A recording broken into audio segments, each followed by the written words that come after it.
Eto na nga mga chong, marami tayong basketball updates. Breaking news, Stanley Pringle pumirma ng kontrata sa Rain or Shine Elasto Painters. Isang nakakagulat na Martes para sa mga PBA fans. PBA Deputy Commissioner Eric Castro nagpaliwanag, sinisisi ang referee, SMB official umalma ilang araw matapos ang insidenteng nangyaring goaltending o offensive interference na itinawag kay Mo Tautua sa nakalipas na Game 1 ay hindi pa nga rin tapos ang issue, kung saan nagpaliwanag si Deputy Commissioner Eric Castro sa isang program kung saan pinaninindigan nga nila na tama yung kanilang naging desisyon na goaltending o basket interference violation yung ginawa ni Mo Tautua, kung saan meron nga daw silang bagong rule noong 2019 na anytime ay po pwede nilang i-review ang goaltending at basketball interference during the game with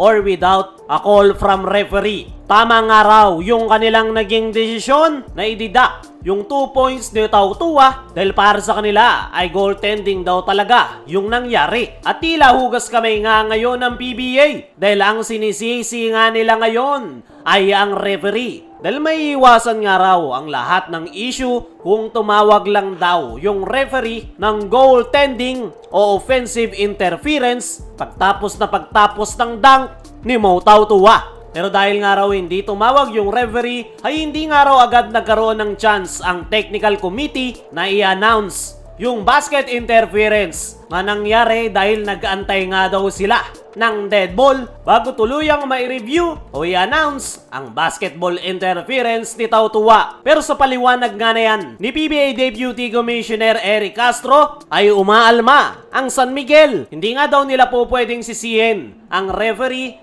dahil tama naman daw yung ginawa ng mga ito na hindi tumawag ng goaltending. Ayon pa nga kay SMB Team Governor Robert Non ay nakausap nga raw nila yung tatlong referee noong Game 1. Yung isa ay sigurado raw na walang goaltending o basket interference na nangyari. Yung dalawa ay hindi naman daw sigurado. Kaya ang dapat nga raw nasisihin sa nangyaring controversial game noong Game 1 Finals ay ang technical committee. Dahil ito daw yung nagbago at nagdesisyon ng laro. Sa ngayon ay wala na nga raw magagawa ang San Miguel Beermen. Kahit magprotesta nga raw sila ay walang mangyayari dahil pagtapos pa lang daw ng laro ay may desisyon na ang PBA. Kaya naman move on na nga raw ang SMB at magfo-focus na sa Game 2. Pero kahit na ganon, ay hindi nga raw nila makakalimutan ang Game 1 at babantayan nga raw nila